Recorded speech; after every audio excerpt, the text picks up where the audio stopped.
तो hey guys, आप देख रहे हैं पॉकेट रिएक्शन। तो इस वीडियो में देखने वाले हैं Indian sibling and childhood memory with boarding school. तो स्वागत करते हैं। रिसेंटली मेरे दादाजी मुझसे बोले, बेटा हमारी जिंदगी का सबसे बेस्ट समय हमारा बचपन होता है। ये बोलकर वो अपने डायपर में हगने लगे। तो मैंने इस बात पे थोड़ा गौर किया और मुझे पता चला कि यस, बचपन सच में बहुत रैंडम होता है। बचपन में एक बार साइकिल की चेन चढ़ाते समय मेरा हाथ आ गया, तो मैं भाग के अपने अपाहिज दोस्त को भी ले आया कि उसके भी हाथ आ जाए। बचपन में मुझे मेरी दादी का चरित्र सही नहीं लगता था, क्योंकि वो मुझे डेली नया तारा दिखा के बोलती थी वो तुम्हारे दादाजी है। बचपन में मैं थोड़ा भोला भी था, ऐसे फालतू किसी को उंगली नहीं करता था, वरना फिर मैं 9 तक ही गिन पाता था। एक तो तब कोई भी आके गिनती पूछ लेता था, और उंगली करते समय गिनना कितना मुश्किल होता है पता है। बचपन में मैं और मेरा भाई हमेशा WWE देख के लड़ते थे, क्योंकि माँ बाप की चाहते लड़ने लायक थी नहीं। एक तो मेरा छोटा भाई बचपन में बहुत शांत स्वभाव का था, बेचारा स्कूल में भी सीनियर से बुली होता था। हाँ, वो सीनियर मैं ही होता था।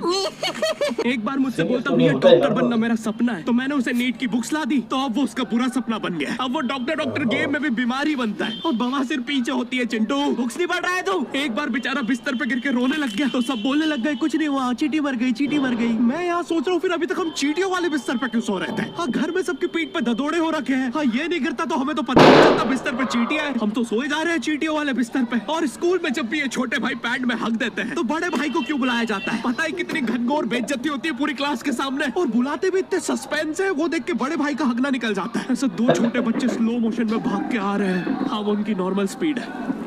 मैं देखता हूँ मेरे भाई को क्राइम सीन से 2 पियून पकड़ के ले जा रहे हैं। उसे ब्राउन रंगे हाथों पकड़ लिया गया है। मेरे भाई ने मुझसे जाते जाते कहा, मुझे फंसाया जा रहा है। मुझे पता था इस लेंडे के पीछे की कहानी इतनी सिंपल नहीं हो सकती। कड़ी तहकीकात के बाद मुझे पता चला इस लेंडे के पीछे बड़े बड़े पॉलिटिशियंस, गैंग लीडर्स और माफिया इन्वॉल्व है। मेरा भाई सही कह रहा था, ये उसका लेंडा नहीं है। Hands up PT teacher. तो वो लेंडा तुम्हारा था। तो तुम्हें पता चली गया, तुम मुझे कभी नहीं पकड़ सकते। रुको, भाग गया। जाने दो उसे बेटा, हमने पीटी टीचर के बड़े भाई को बुला लिया है वो लेंडा उठाने।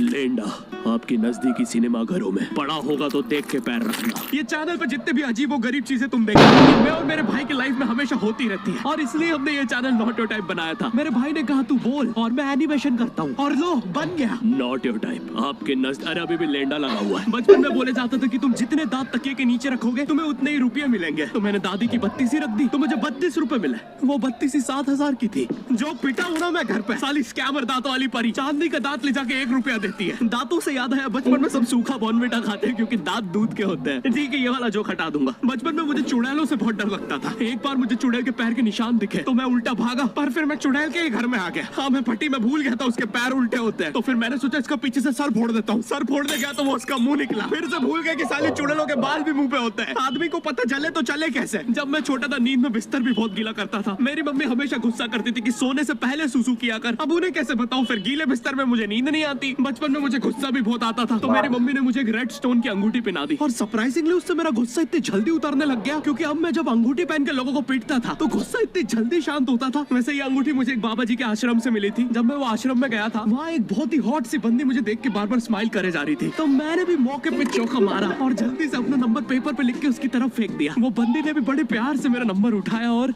खा लिया। अरे भाई, उसको भूत लगे, वो तब से सबको स्माइल दे रही है। हम भी सुबह से नंबर फेंक रहे हैं, अभी तक 2 किलो पेपर खा गई है। हाँ, अब तुम्हें भी ऐसे रैंडम भूतों या स्ट्रेंजर्स पास नंबर ना फेंकना पड़े प्यार के लिए, इसलिए आओ हैपन पे चले। यहाँ तुम्हें मिलते हैं तुम्हारे कॉमन इंटरेस्ट के लोग।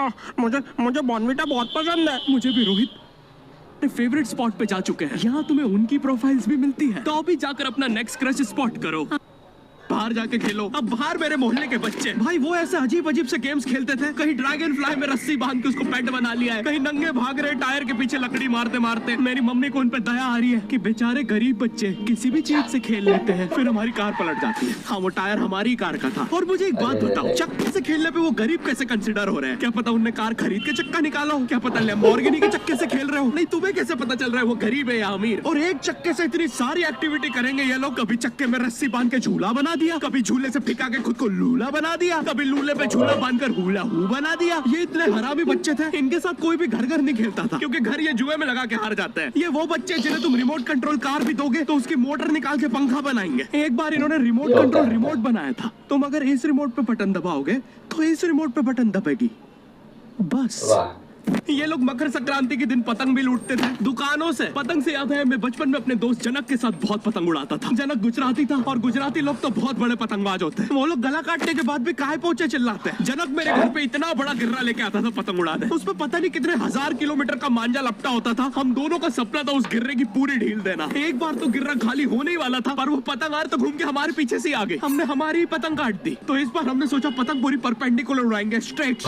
हमने 2 घंटे ढील दी। वो मांझे में वेव सिग्नल आने लग गए प्राचीन भाषा में। हमें लगा हमने एलियंस ढूंढ लिया, बट फिर धीरे से वो सिग्नल क्लियर हुआ। हमें पता चला हमने कोई नासा का 100 मिलियन का टेलीस्कोप काट दिया।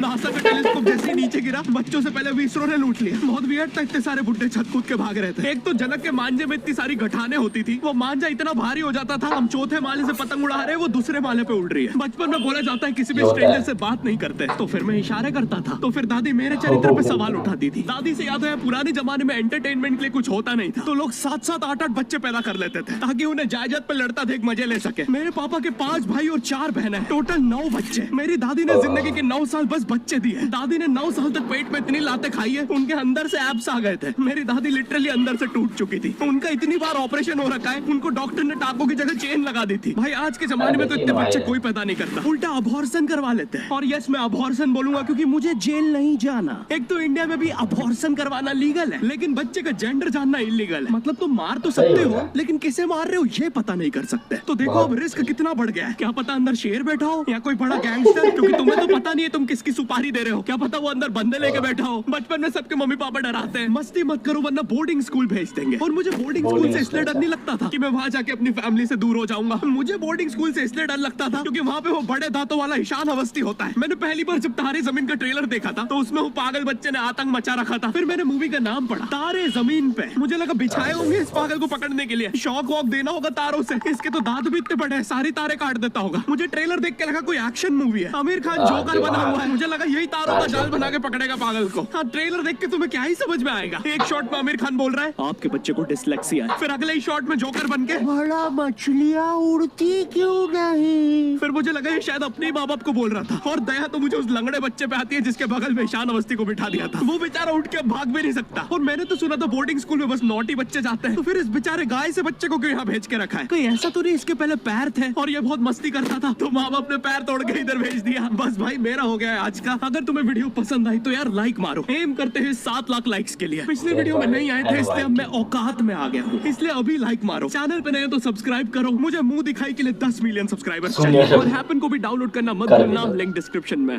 मैं भी जा रहा हूँ, बाय।